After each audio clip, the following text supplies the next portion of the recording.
One of my greatest teachers, I have to say, learning how to surf, because I had a huge fear of going into the ocean. So one of the things I believe we are invited to do on our journey of being human is to identify what our fears are, what our weaknesses are, what our insecurities are, and then step into those fears or lean into those fears or insecurities to break through them. My next guest has been surrounded by his fair share of controversy. Pete Evans has written more than 30 books. His first book, Fish, was written way back in 2007. At the same time, he had his successful Australian TV show, My Kitchen Rules. So going along that journey, we became very successful restaurateurs. And I was offered a job for a television show. And at that time, that was my greatest fear. Can I get to a place where I can be in front of 1,000 people on stage or 1 million people watching on television, whether it be live or pre-recorded, where I don't go into a state of panic or fear? Hi, my name is Chris Burris. I'm a longevity expert and the chief scientist at a lab focused on a longevity molecule. My primary focus is to help people live longer and better lives with science. Make sure to subscribe and share so you and your friends can live longer and better, so you and your friends can live beyond the norms. Hi, and welcome to the next episode of the Live Beyond the Norms Health and Longevity Podcast. My next guest has been surrounded by his fair share of controversy. I met Pete Evans back in 2020. He may have been in the middle of his most controversial period, and he generously had me on his podcast titled Evolve. Pete has written more than 30 books. His first book, Fish, was written way back in 2007. At the same time, he had his successful Australian TV show, My Kitchen Rules. He also hosted the PBS-based show, A Movable Feast with Fine Cooking. That show was nominated for a Daytime Emmy Award in 2014. Pete narrated a Netflix documentary called The Magic Pill in 2017. I actually remember seeing that, and is here today to share, he's here today to dive into the subject we love, health and longevity, and to discuss his new book, which had the helping hand of our now Secretary of Health and Human Services, Robert F. Kennedy. I have seen recent interviews with Pete, and he is on fire, so make sure you stay tuned for the entire interview. Pete, thank you for joining us today. Chris, thank you so much, and what a beautiful introduction, and g'day to everybody that's watching. Love you all, and we're going to have a great conversation. Yes, good day. So from Australia, you're going to kind of touch on that. Before we jump into your area of expertise, I want to go further back. I want to go much further back. What was it like growing up, little Pete? Where did you grow up? What were your parents like? If there was some event or someone you could pinpoint as the reason you would ultimately become a chef, more specifically a celebrity chef, a podcaster, and maybe more interestingly, a controversial health expert, what or who would that be? Wow, that's a big one. I'll do my best to keep it as tight as possible. I just landed back from the United States, so I'm in that period of jet lag over 1 or 2 days since I landed. So it's early morning here. I'm adjusting. So if I start rambling too much, I'll flag you down. Don't worry. So growing up as a kid. Parents separated when I was very, very young, so that was probably a monumental experience for a young person. I was about 3 years old, and it can be a very traumatic experience depending on how it's handled. And I think it gets handled a lot better these days than it once was. And so I've been on a journey for a very long time to work out who I am, and that has led me to very unique practices and exploration and curiosity with that number one question in mind: who am I? Because when we grow up, we've got our brothers and our sisters, if we have siblings, and obviously our parental figures or guardians, and we get to view the world through our own eyes, but with, I guess, adopted and imprinted beliefs from, as I just mentioned, our family, our friends, our society. And sometimes there gets a point in everybody's life that thinks, why do I behave like that? And why do I think like that? You know, and that is, to this day, I'm 51 years of age now, has been the driving force to work out and to be curious about who am I? And we can talk about belief patterns and these types of things as we go on, because I do believe they're fundamental to long-term regenerative health. But as a youngster, I grew up in Melbourne, which is one of the southern states here in Australia, which is a little chilly and cold. And after the separation of my parents, my mother decided to move up to Queensland, which is, I guess, the equivalent of Florida or Miami or something. It's a warmer state, like California as well, or different parts of California. So I got to experience sunlight, warm weather, the tropics, which led me into one of my great passions, which is surfing and spending time in nature. And I'm so grateful for that, you know, those sliding doors or those choices that our parents made, whether it was consciously or just by, had to get away to a different part of the country. And so very grateful that I got to experience growing up near the beach and having this very, very deep connection to nature. And that was one of my greatest teachers, I have to say, learning how to surf, because I had a huge fear of going into the ocean. So one of the things I believe we are invited to do on our journey of being human is to identify what our fears are, what our weaknesses are, what our insecurities are, and then step into those fears or lean into those fears or insecurities to break through them, so we are no longer basing our decisions of what creates fear for us. And I mean, we could get all philosophical deep on a deeper level as to why I believe those initiations to face our fear are so important for us, because I do believe they are the building blocks for our evolution individually and potentially collectively as well. So that was a beautiful experience. And then learning to cook. I started cooking when I was 13 at a mate's bakery. His parents owned a bakery, so that was my first job, paid job, which then led me as a 14-year-old to work at McDonald's. And then at 15 and 16, while I was at high school, I was earning some pocket money through part-time work at an establishment called Sizzler, which is cooking steaks and like a family restaurant. I think it originated in the US. And I was quite academic at school. I really loved mathematics. That made a lot of sense to me. The sciences, accounting, more of the creative side of the education system, English or creative writing and art. I was not really good at those things. So I gravitated more towards the practical, the things that made sense to me, that I could feel safe in. 1 + 1 = 2, you know, that creates a safety for me. And I think it does for a lot of people, whereas the creative arts can bring up fear as well, which I'll tap into a little bit later as another fear that I had to face, or insecurity that I had to face. So when I finished high school, it was the decision to continue my academic studies. And the thing that really appealed to me was becoming an accountant. But I couldn't see myself going to college or university and sitting in a classroom for another 4 years, because I felt like the education system for me was a waste of time. And that's just through my own perspective. I know other people that thrive in the education system.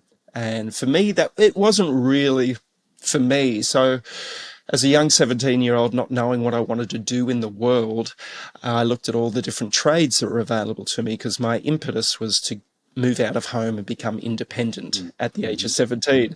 So I thought I better get a full-time job. And I looked at what was available in the trade space. So a builder, a mechanic, a plumber, an electrician, a hairstylist, the list goes on. And none of them really resonated with me. And I didn't have a passion for cooking. But what I did want to do was learn a life skill that would benefit me for the rest of my life. And cooking ticked that box for me in so many different ways. And it also allowed me naively to think that I could work nights and go to the beach all day and go surfing. Lo and behold, when I started my apprenticeship, it was 60 to 80 hour work week. So it chewed into my day and my night. So I learned very quickly that perhaps this was a a poor decision for me to have fun in the ocean. But what it did teach me was the inner strength. I'm sure a lot of people are familiar with Anthony Bourdain's work of the Kitchen Confidential, for instance, and that's a beautiful insight into the industry of cooking. And it's a hard slog, and you have to learn very quickly to become very, very tough in that industry. It's similar than like going into the military, and we've all seen those military movies like Full Metal Jacket. Stanley Kubrick's one of my greatest directors of all time and my favorite. And you see the initiation of the young cadets going into the military and how they get trained quite quite aggressively and violently, and learn to become men, so to speak. And it's very similar to the culinary arts back then. Maybe it's a little different now, 35, 40 years later. But when I started, it was a very tough initiation to adulthood. And we can talk about initiations as well and long-term regenerative health a little bit later on. But so I started that profession, and it took me a year or two to develop a passion. It wasn't like I'm going to be a great chef and this is my love and I found it. It was just hard work, and until I found myself surrounded by some really inspirational chefs around the age of 18 and 19, and I could see that there were certain individuals in this industry that had a passion for it. And once I started to be attracted to that passion of the craft of cooking, that's when things changed. I was like, okay, I can see myself in this industry for quite some time. And I don't mean to be derogatory here, but if you do read Kitchen Confidential and other books about the culinary arts or the industry, there's a theme that goes through it where sort of the misfits that don't fit in to culture or society, the badasses and the unusual types gravitate towards ending up in the cooking trade, which makes for a very colourful group of people. And after being in there for a few years, I realised that to get to the top of this game was probably going to be easier than, say, getting my apprenticeship and then going back to university and becoming an accountant and then fighting my way against some very intelligent people that are in that space. Or if I became a chiropractor, because that was also a turning point for me, having a chiropractic treatment and witnessing how our bodies can heal themselves and look after themselves with correct treatment. And I looked at the chiropractors that I'd seen, and they were a really, really smart bunch. Whereas back in the kitchens, the caliber of intelligence was debatable. And so I thought, well, if I'm going to make my mark here in this world and become really good at something, I'll have a better chance of doing it in the culinary arts than perhaps in the chiropractic world or the accounting world or the academic world. So I persevered, and lo and behold, that led me to opening some wonderful award-winning restaurants with my partners, one of which was my brother and my father and a couple of other guys, and we had a great Let me pause things here, right? Because there's a lot to unpack there, and I think it's really cool. Like it's no surprise that you've written 30 books. I know a lot of them are cooking books, but you have a lot to say, and you say it really well. So parents divorced when you were 3. Mine divorced when they were 19. When I was 19, and I debate, like, is it better to grow up in that environment, or at that time for me, I said, in my life, I believe nothing lasts forever but the earth, sky, and your parents are together. And the next day they're not together. It was there was a little bit of a trauma there. So you moved up north, right? And so Americans got to get this around their head. Australia's on the other side. When you move up north, you're moving warmer. Was surfing kind of an escape for you from, because we're very similarly aged, and not that many people were divorced. Like it's rampant now, right? But how did that sit with your kind of peers, and was surfing some sort of kind of escape for you? Yeah, it was really interesting. A great question too. So Team sports for me, I really struggled with team sports. And it was probably due to my build. I'm quite lean, and I was very quite shy. And I think going through that witnessing a divorce of your parents, and witnessing such turbulence and aggression can leave you as a 3-year-old like, wow. It left me very shy and shaken because I didn't know what to say. I didn't know how to protect anybody. I didn't know my place in this.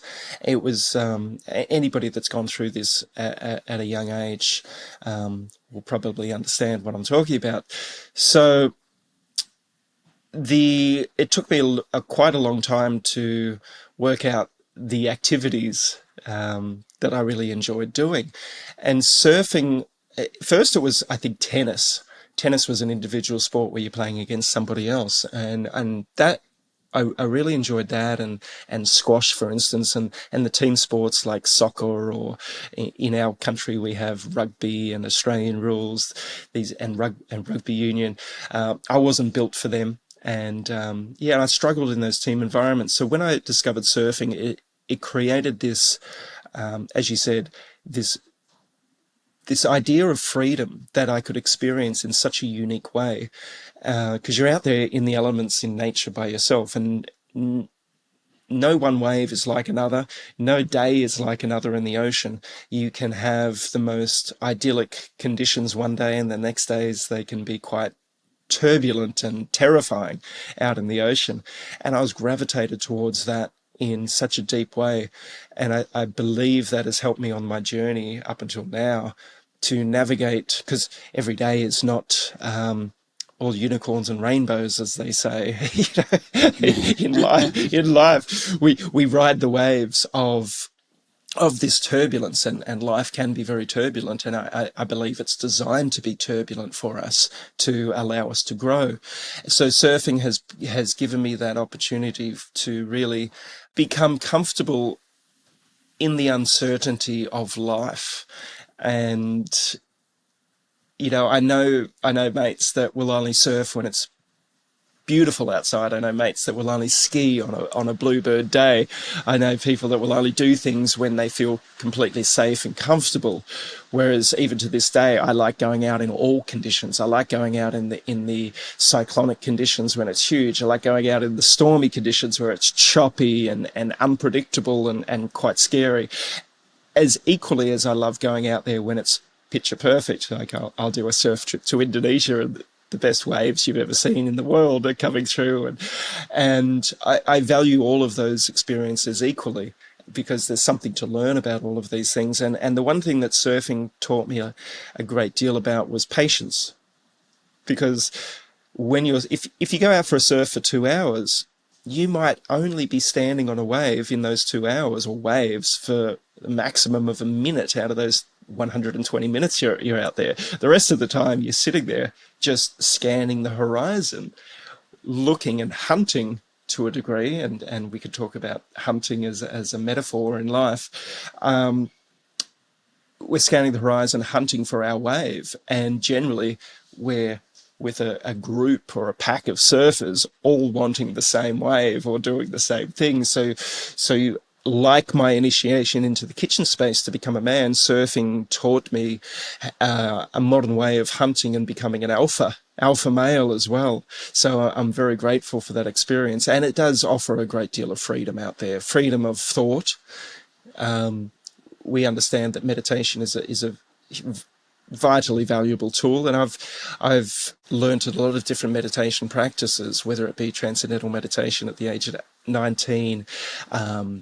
I went and did a course with a group of people called the Sri Chinmoy spiritual group out of India as well, that have clinics all around the world. So I studied that, binaural beats.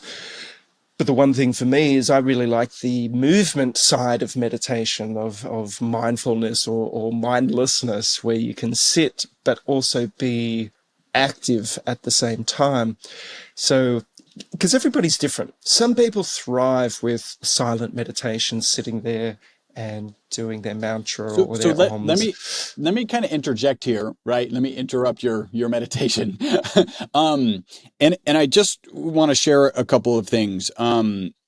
That there's a lot of metaphors that you just drew from the surfing experience that kind of cascaded, and still today, like that's probably part of the reason that you still have a passion about surfing, is because there's so many parallels. There is this movement meditation, and I know you actually consider being in nature a modality of health that's pretty important, and we might not get to that, but that is on the radar.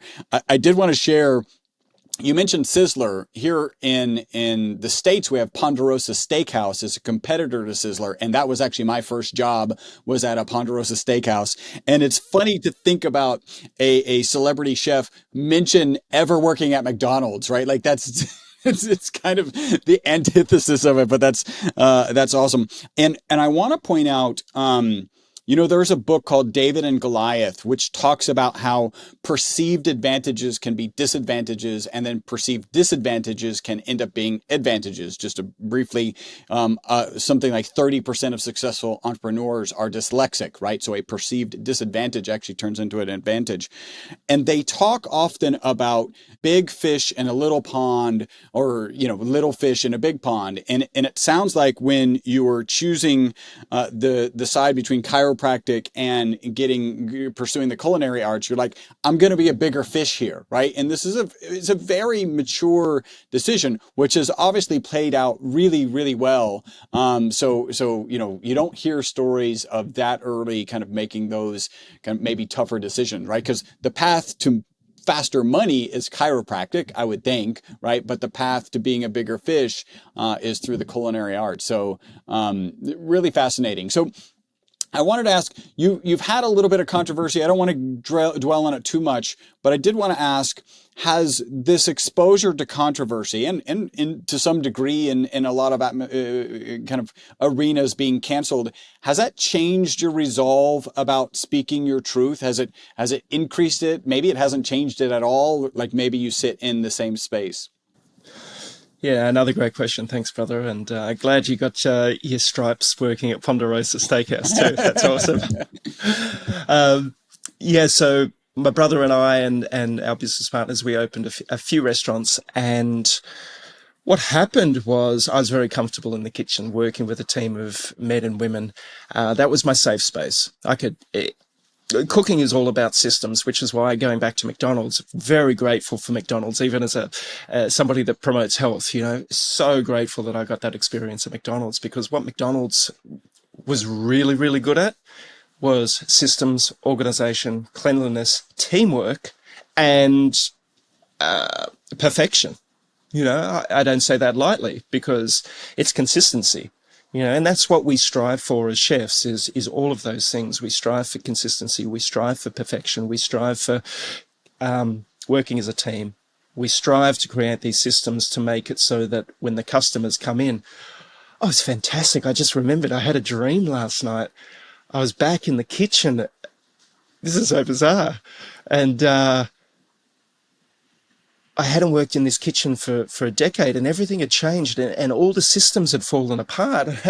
And all of a sudden, the chef that I was working with in this dream, they were like 20, 30 minutes behind on delivering their orders, and it was just a shit show. It was just so funny that this has come up for me right now, and I've just remembered it.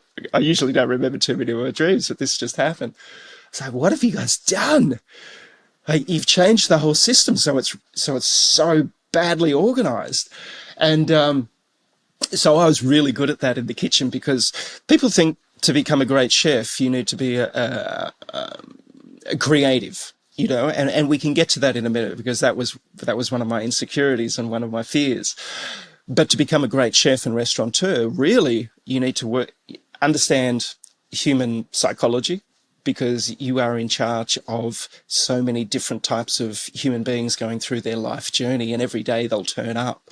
And if you have a weak link in the team, that's where shit goes bad very quickly in a restaurant situation. So our goal as restaurateurs and chefs is to deliver our customers the most consistent food in the most timely manner possible to the best of our ability and the best of our team's ability at the same time.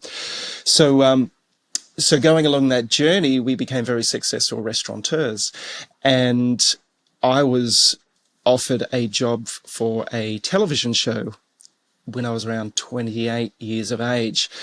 And at that time, that was my greatest fear. I'd conquered my fear of sharks and the ocean and becoming a man, so to speak, and working in a team. I had really discovered my strength in those environments. But the greatest fear of mine was being seen and being heard in a public space. And I think that goes back to childhood and the separation and the drama that was surrounding all of that. You know, it's better to be very quiet in those situations as a youngster. So I turned down the opportunity or the audition for the TV show, and then a week later I got offered it again. They're like, we really love the food that you're pumping out of your restaurant. You have the sort of laid back Australian lifestyle, because we've seen you through the trappings. So I ended up doing the audition and I got the job, and it took me about 5 or 6 years to get to the state of neutrality, which was my intention. Can I get to a place where I can be in front of 1,000 people on stage or 1 million people watching on television, whether it be live or pre-recorded, where I don't go into a state of panic or fear? And I got there through different modalities, which we can talk about a little bit later on. And so going into the controversy aspect of it, when I started talking about dietary health principles, and I had a high profile from being on television as a celebrity chef, and celebrity chef just means a chef that teaches people how to cook. You know, it's nothing fancy. It's just we take our experience from working professionally in a kitchen and working out a way to deliver that to the general public to make it exciting and inspiring and easy and delicious for them. So I got to that point where I believed I was pretty good at that modality. Then when I started talking about dietary health principles, that's when the controversies started coming towards me. And that was a new endeavor or a new adventure that I had to navigate. And one of people's greatest fears is being judged. You know, for some, it's public speaking. For some, it's confronting death. For some, it's speaking out and being seen. So I got initiated into the world of being able to be seen and be heard and to be judged by a large group of people. And when I started to... In some sense, that was actually, it was an actualization of your fear, right? Correct. Right? So you're just going along, being your celebrity chef self, and then start talking about the specifics of macros, right, that you feel like you should be serving because they're healthier. And then people just start jumping all over you. Yes. Right. So it just manifested everything. There's a phrase that I really love, which is the treasure that you seek is often in the cave you're afraid to go into. And it sounds like surfing at one point and then being on TV at another point, being in the public eye at another point. We're all kind of the caves that you were a little afraid to go into, and you ultimately did go into them. So I think I think that story continues to be great. So it seems you've done a really good job, starting way back in surfing, and then going onto TV of seeing that cave and maybe intuitively knowing that what the treasure you're seeking is on the inside of it, and then being willing to pursue that. Let me just ask one more background question. As you're growing up, right, your parents are divorced, you're maybe not spending time with your dad as much. Do you see from one of them or from some other experience this kind of ability to chase after the thing that is kind of scary? No, I wish I could say that. You know, I love my parents deeply, but I don't think they were the inspiration for that curiosity into those caves, as you mentioned. I think that came about naturally and organically.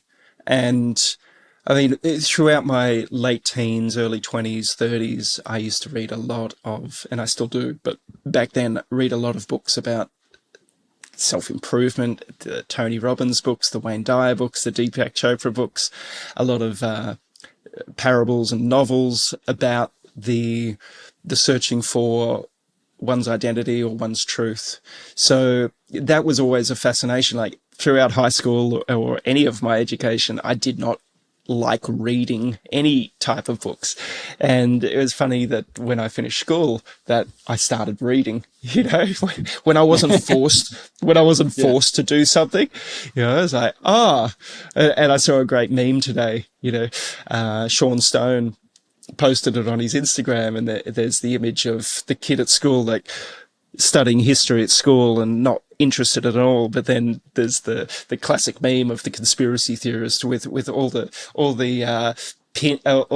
little strings joining the conspiracy theorists, and it said studying history as an adult. You know, it's like I'm excited about this because it's not forced on us. We're curious about these types of things, and I think there's something very deep in that.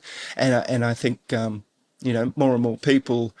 Yeah, some people like being told what to do and forced to do things. You know, that's again their belief and how they've been, I guess, programmed to feel safe. You tell me what to do because I don't want to make the wrong decision. Yeah. You know, whereas some people like myself, and no doubt for you, is to say, no, I don't really want to be told how to think, what to do, how to behave.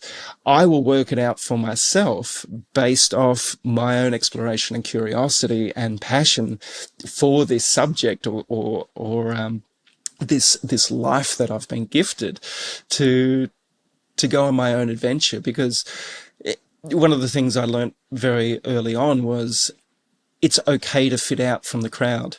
You do not have to fit in. And that's resonated with me for a very, very long time. And, you know, imagine if that was taught at school, you know, or from your parents. Just, you know, your brother's like this, your sister's like this, you're like this. From our perception, we love you all equally, unconditionally. Be you. Do not try to get the grades like your brother if he's academic and he's doing so well at school and you're failing. You know, oh, your brother's so smart. Why aren't you smart? You just need to spend a bit more time doing it. You know, the classic story of the siblings and the parents with the comparison. And I do not like to do comparisons. And I've got two daughters that are 18 and 20 at the moment.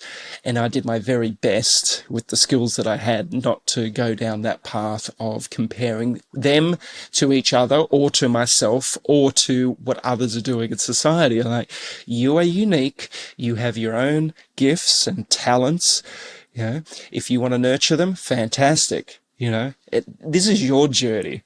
No, I want to have as little to do with influencing you on your journey as a parent as I possibly can. You know, if you ask for guidance, and at certain times in your life, guidance is important for young children, but I do not want, the last thing I want is for you to turn out like me or a little version of me. Because ultimately they'll never be me because they've never had the life experiences that I've gone through, or been born with the curiosities and passions that we all uniquely develop. Some people like surfing, some people like skiing, some people like gardening, some people like writing and create. Yeah, and I have to suppose that they've never worked at Sizzler. So like, it's just, it's never, and McDonald's. No, yeah. All right. So you've got a new cookbook coming out, right? Healthy food for healthy kids.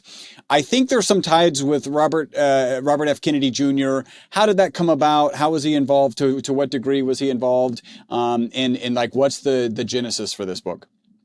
Sure. Yeah, new book, Healthy Food for Healthy Kids. It's out now. You can get it on Amazon and through Skyhorse Publishing if you like. 120 recipes aimed at families and single people too, if you choose. It's not just toddler food and children's food. As we know, food is food, you know, whether you're an adult or a child. It's pretty simple stuff. This book is completely gluten, dairy free. Obviously, if you want to add gluten into it or dairy into it, you can. But the reason that it's dairy and gluten-free for this book is because it has been produced in collaboration with Children's Health Defence, which is Bobby Kennedy Jr.'s beautiful foundation that him and others set up a long time ago. So I was fortunate enough to interview Bobby Kennedy Jr. just before the pandemic started in his home in Los Angeles.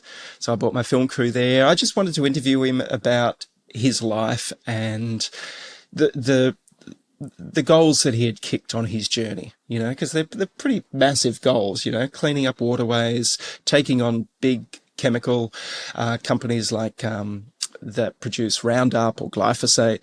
And I just fascinated, you know, and even as an Australian, we know about the Kennedys, you know, we know the Kennedy story, or some of it anyway. You know, maybe we'll never understand the full truth to those stories. But yeah, just a fascination with this man. And so we had a great interview, and then we stayed in contact. He's been on my podcast a couple of times.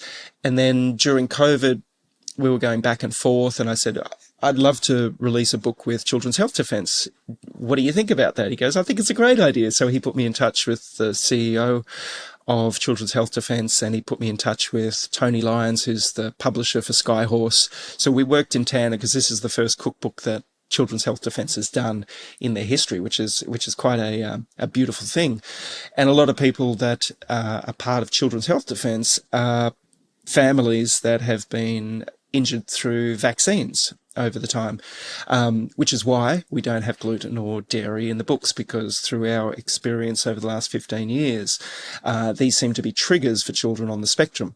And if we can eliminate or take them out of the diet for a period of time for these children, they seem to improve in so many base level markers, so to speak, whether it be communication, whether it be being able to process more information, whether it be sensory processing improvements as well, and we won't go into the details, but that's the book. That was thankful to Bobby Kennedy Jr. And it just came out, and I just did a 2-week tour through the United States promoting it, which was a real hoot.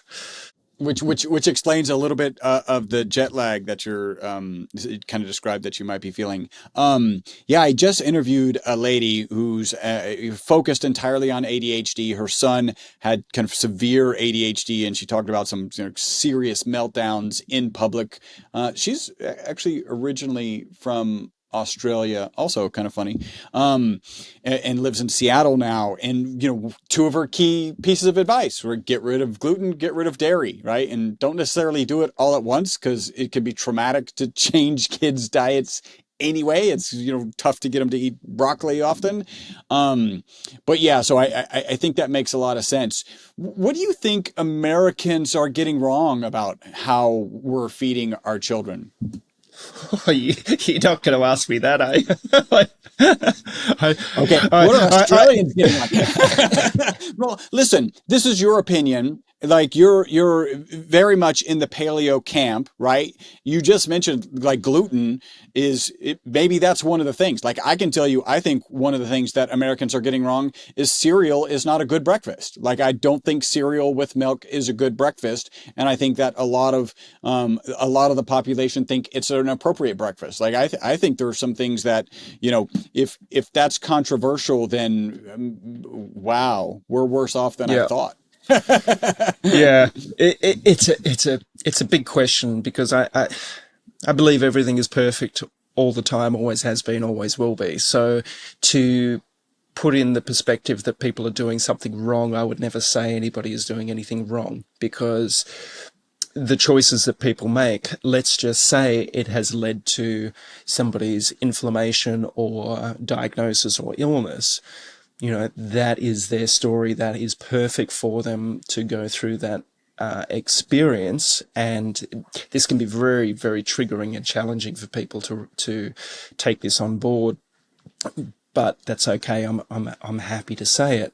And I have full empathy and sympathy and respect for where anybody is on their life's journey, because I know it can be very, very painful and suffering and tragedies in so many instances. But let's just look at I'll try to package this up in a broader view. So over the last 40, 50 years, we've had this thing called the dietary guidelines and the demonization of saturated fat. And we've had a low fat movement, high carb movement, and a demonization of meat, especially red meat over the decades, and a demonization of salt over the decades.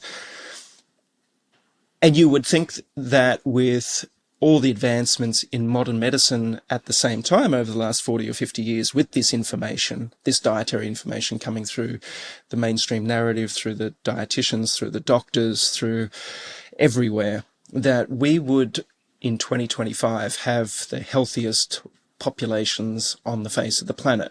Right? Obviously, yeah. Obviously, Yeah. We've got science on our side. Science-based society. Yeah. Clearly this is, everything's going to be healthier by now. Yeah. And what's the reality of that? The complete opposite. Our health has deteriorated at an alarming rate over the last 4 to 5 decades. And even with modern technological advances in the medical system. So something's wrong. So to answer your question, what is wrong? I think it's a deep disconnect from some of our, what we used to see as priorities in our life. As if we go back through history, the human species and pretty much every species on the planet, what are our priorities? It's clean water, nutritious food that we can either hunt, gather, catch, pick, and consume, shelter, deep human connection in our tribe communities in society, and a deep reverence and connection to nature. And we can see that those priorities or values have perhaps slipped down the priority list of what's important for us these days. Until, and this is where I get to that point of perfection and trusting in everything as it unfolds, until people hit that, they get that diagnosis of cancer or heart problem or ADHD with their child or on the autism spectrum or this, that, and the other. And then they're like, oh, fuck, how do I rectify this situation? And generally what happens to a lot of these people is they go on the discovery to reconnect to those priorities that we just listed, instead of just going about their life fitting in like everybody else, ordering Uber for their dinner or Uber Eats for their dinners, or going to the takeout or the restaurant to get something cooked in seed oils, and that has been contaminated. The meat has been pumped full of growth hormones or antibiotics and vaccines, and the list goes on, because a lot of people have become very comfortable with the way of life in this modern age and become very trusting that, oh, if everybody else is doing it, we'll do it too. It's that thing about fitting in and fitting out. So the ones that do put the priority of eating well as a high priority, they seem to be quite extreme, because they're not eating what everybody else is eating. They're not going to the doctors like everybody else does, and getting tests for cholesterol and getting tests for prostate and getting tests for this, that, getting tests for skin cancer when they're 30 years old. You know, oh, we better do that. Like in Australia, we have, when you're 50, they send you a thing saying get your prostate tested. You know, and there's advertising about skin cancers on television. So I don't blame anybody for where they're at on their journey, because it's very easy to behave like everybody else and just trust in the systems. And I think we've seen over the last 5 years, more and more people have a question mark and are becoming more curious about, is the information that's being told to us beneficial for us for our long-term regenerative health? You know, some people continue to believe the mainstream narrative and the media, and other people will become more curious. And some of us have become curious earlier on. Others are working it out now because of what COVID was the initiation for a lot of people to question. And So I think we're in a really interesting space now. So, but to answer your question, what are people doing wrong? I think a deeper connection back to those priorities would, I invite people to do that, you know. And the reason I say invite is because then it gives power back to the individual to choose whether they want to or not. I will never tell somebody that they should do something, because that is disempowering. So what are some kind of key principles? You've already talked gluten-free and dairy-free, right? Are there any other, kind of, do you have in mind as you're coming up with these recipes, particular macros? Are you focused on protein versus, I would imagine, given from what you just said, like maybe a lot less focus on carbs? How would you kind of describe what the focus is? Yeah, I understand that I've seen it over the years, the fascination and the dogmatic approach to macros, fat, carbs, protein. I always bring things back to common sense. I always look back, who are we? That's what I've said before. Who am I, but who are we? We are human beings. And we can debate that in a spiritual sense and what that means, but that might be for another podcast. But let's just point to the fact that it is non-debatable that we are human beings. So I always go back to what have human beings learnt over our evolutionary history, and that is debatable for depending on your belief system as well. But let's just say we're human beings, we've been around for a long time. What have we eaten for most of our evolutionary history, or history as this species? And it comes back to some basic principles that I think are pretty profound. We would have hunted, we would have gathered for the most of our time on this planet. And when we hunted, we would have eaten the whole animal, whether it be the fish or the prawns or the oysters or the deer or the bison or the kangaroo.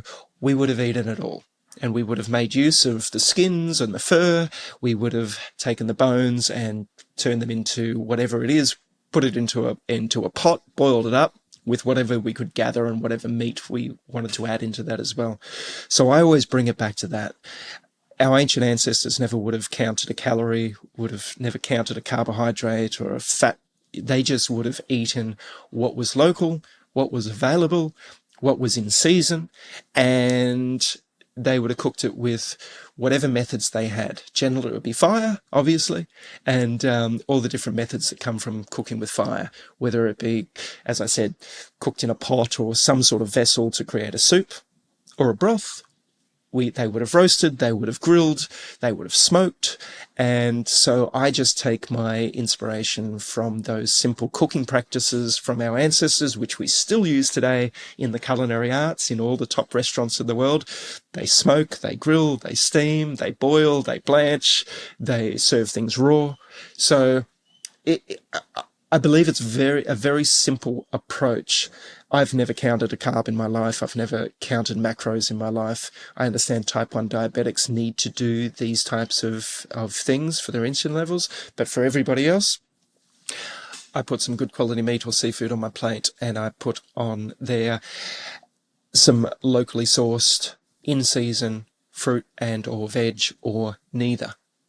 I always view fruit and vegetables as a supplement. Not that we need them all the time, because we wouldn't have had access to them all the time, depending on where we lived geographically as a human species. So I would say most of the time as a human species, we would have prioritized the hunt because it would provide us more energy, because it had the beautiful fats in it, has the protein for building our muscles. So that's what the recipe books contain, the last 20 books that I've written. It's all about well-sourced quality meat and seafood and game, and then seasonal fruit and veg. And obviously spices, herbs from all around the world used in varying quantities. And from that, you can create hundreds of thousands of different flavor combinations, and you could never eat the same meal twice if you choose to. And that's always my intention. Can I create something different each and every day for my wife and I to eat, to make it exciting for us? Because we do like variety, and I think variety is key here. So we access beautifully caught seafood. We access wonderfully farmed chickens, pork, lamb, beef, goat, wild game, and we just have fun with it. And it doesn't need to be expensive. We can focus on ground beef or ground meat, like you have in your country. We call it mincemeat in our part of the world, which can turn into burger patties. It can turn into rissoles. It can turn into a taco mince or meat mix, and the list goes on. So I keep it as simple as I can. I do eliminate dairy and grains predominantly from my diet because, again, our ancient ancestors, we wouldn't have consumed them to the degree that we're consuming them today. You know, we never would have followed a dietary pyramid or a food chart that says we should be eating 6 to 9 serves of grains per day. And especially the way that these grains are grown and harvested these days. You know, we know how they're grown. They're grown monocrop style. They're sprayed generally, predominantly with poisonous chemicals. And if anybody doesn't think that when you consume that we do not absorb that, is, you know, I invite you to go on a little research project into that. So yeah, I keep it really simple: meat, seafood, vegetables, and some fruit, and some beautiful eggs if you can tolerate them. But here's the interesting part: everybody is different. So for some people, they're sensitive to eggs. Other people are sensitive to oxalates, which are found in potatoes, avocados. Some people are sensitive to lectins, which are found in nuts and different ingredients. So I do not like a blanket approach to health these days, because each and every one of us has to go on their journey to see what works for them at this particular time in their health journey. Like autoimmune disease, we know that certain foods like nightshades can aggravate, in a lot of people that have autoimmune disease, can aggravate that illness for them, and it doesn't give their body a chance to heal. Does that mean nightshades are problematic for every single human on the face of the planet? No. Does that mean because someone has a sensitivity or an allergy to dairy that everybody should stop eating dairy? No. Same thing with grains, you know. But if we can remove the inflammatory foods, whatever they may be for an individual, for a period of time, my understanding and others' understanding is it gives the body to heal, to hopefully in the future reintroduce those foods. For some, they should never probably have those foods in their diet ever again, but be able to reintroduce these foods, because the definition of a human being is we're omnivores. We're omnivorous. We should be able to eat both plants and animals. I mean, I've got a T-shirt on today. It says "Delicious Carnivorous," because that's how we eat. You know, my wife and I eat more carnivorous. We're not carnivore, but we're more carnivorous. And I don't like to put a label onto these things. Paleo is the only label that I like to use, because it just means old. The old way that we used to eat. In the old style, like our great-great-great-grandparents used to eat. They knew what was going on. Yeah. Or they evolved to accommodate what was available, right? Like did they really know what was going on, or was like, I would like to eat today, and this is what is available. And then there is this thing called evolution that kind of hones their bodies and optimizes their bodies for what tends to be available throughout the seasons. I think it's interesting. You started most of your proteins with seafood, and your first book was fish. I know that. I don't know exactly what that was about, but clearly that has a huge impact on you. We're running out of time. So I wanted to ask really quickly, almost yes or no, but maybe 2 sentences.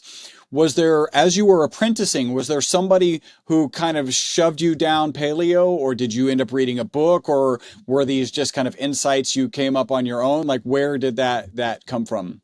Great question. My wife read a book called Primal Body, Primal Mind by Nora Gedgaudas. She'd be a great guest for you, actually. She's a wealth of information.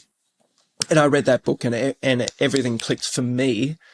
I was like, this makes so much sense, because it looks at our evolutionary history, and it's a ketogenic approach to paleo eating. Primal body, primal mind. I just love it. And she's fascinated about how our brains work and our minds work. And obviously, fat is fuel for our brains. You know, so many people are fearful of fat, and it's like, now I get it. I get it. And she got a lot of her information, or some of her information, through the Weston A. Price Foundation, which is a wonderful institution. And I invite people to explore who Weston A. Price is as well. So yeah, that was the turning point. And yeah, Awesome. I've been eating this way 15 years and I love it. And yeah, I invite people to explore it if they choose to. Very cool. All right. So we have wrap-up questions. These really kind of need to be rapid fire. The first one is, Pete, do you have a target age that you want to live to? No, as long as possible. And if somebody twisted your arm and you had to answer that question, the first number that pops to mind is? Oh, wow. Maybe 150? I like it. 150. And this is kind of a add-on question. How long do you think humans can live? Anything's possible. And that's another conversation for psychedelics, probably. But we have infinite possibilities available to us, you know. And I should say this: I would love to live for as long as I can, as long as I had my faculties. You know, I had my memory. I could communicate. I could move my body. I do not want to live in a state where, you know, I'm in pain or suffering just to hit a year. You know, I want to live. So this is why I do what I do, because I believe this show, this life, it's such a gift. And I want to be here to not only witness and be the voyeur and observer of everything that comes from this experience, but also to co-create with others, to add a little spice to the adventure as well, that maybe other people will find delicious. Excellent. Potentially speaking of spices, what are 2 to 3 protocols, habits, mindsets, let's call them shortcuts, to longevity and a long health span that you would share? Oh, definitely time in nature. That would be my number one. Be in nature as much as you can. Spend time in the sun with common sense as much as you can. You know, that to me is, and what I'm talking about, these are free medicines. Nature, sun exposure, and without getting burnt. And then number 3 would be finding where your insecurities and fears are that are unique to you, and then contemplating why you have them and going on the discovery of facing them if you choose. Awesome. And this one may be harder, just given the way this conversation has gone. What are 1 to 2 things that you think people get absolutely wrong? I know that you're not going to like this terminology. What are 1 to 2 things people get absolutely wrong regarding longevity and a long health span? First off, it's not wrong. It's a choice and it's perfect. One of the greatest teachers for me, I just mentioned psychedelics, was facing my fear of death. So I see, and this is just my perception in the social media and some of the things that are going on now in the biohacking space, is what can I do to extend my life? And there are so many practices that people can choose from in the biohacking space where they might be dismissing or neglecting what I just spoke about: time in nature, time in sun, time in the kitchen, cooking and eating, you know, because it doesn't come in a pill. You know, I'm not saying supplements and your beautiful product aren't a beautiful tool and gift for us to have. I think they're valuable in the right mind frame. Like, I do not think that we need anything external to us that can create a state of fear that if I do not take this product today, then I'm not going to be healthy or get to this state. And I don't mean to disrespect, because we love your product, right? No. But I think if somebody has a fear of missing anything, like, then there are things to potentially reevaluate. Yeah. And I love, I just did a great podcast with someone that's got all these supplements they're selling. I was like, I'm fascinated by that.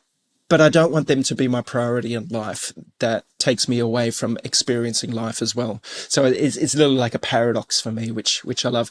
And I will say the last thing is fasting.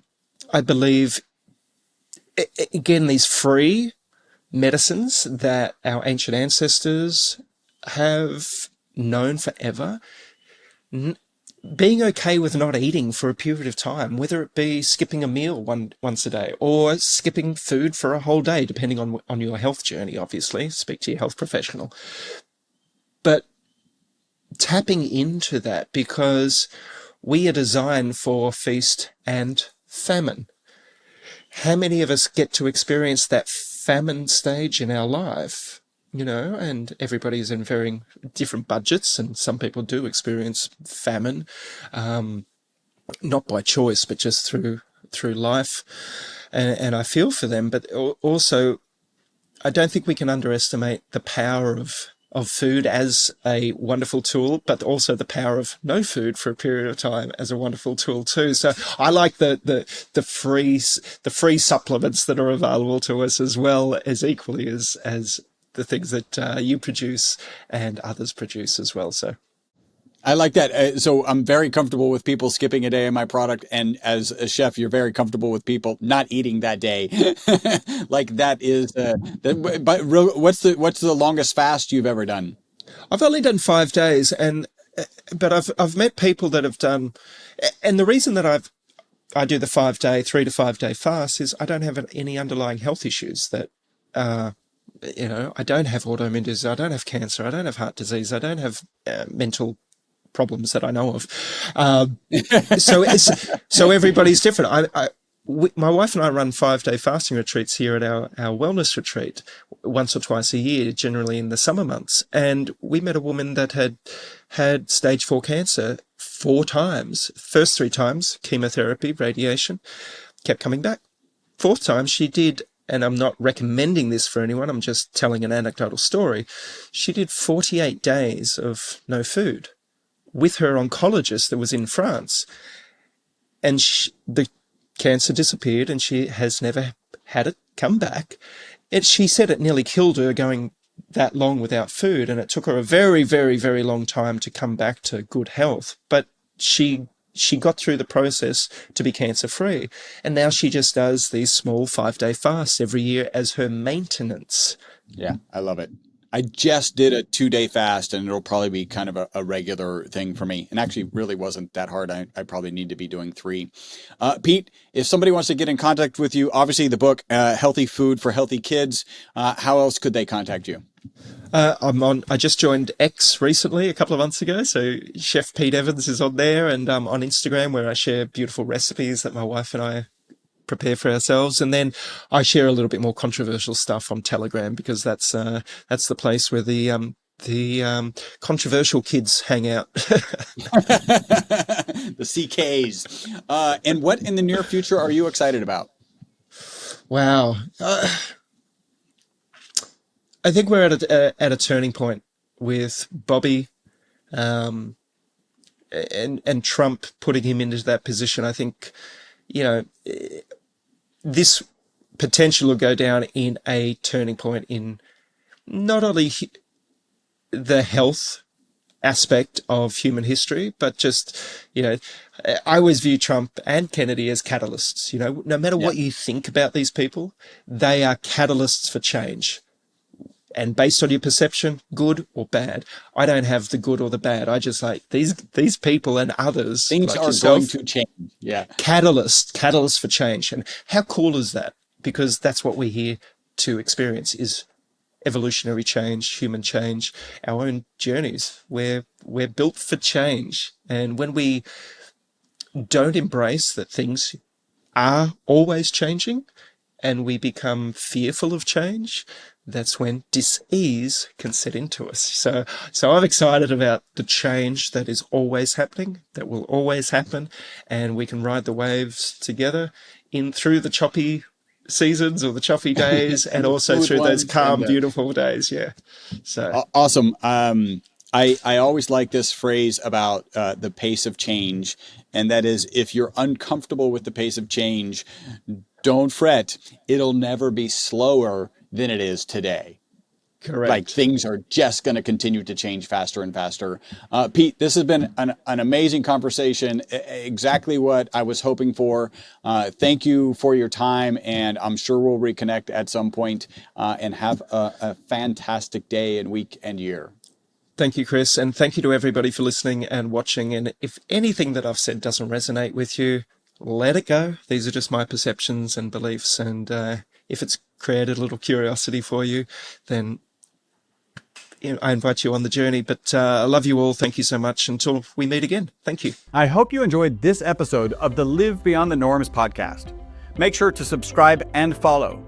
Also, make sure not to be that guy, the guy sharing this podcast with people who are not interested in living beyond the norms. If you would like to learn more about the ESS60 molecule, the molecule responsible for the single longest longevity experimental result on mammals in history, a full 90% extension of life, visit myvitalc.com. That's myvitalc as in carbon.com.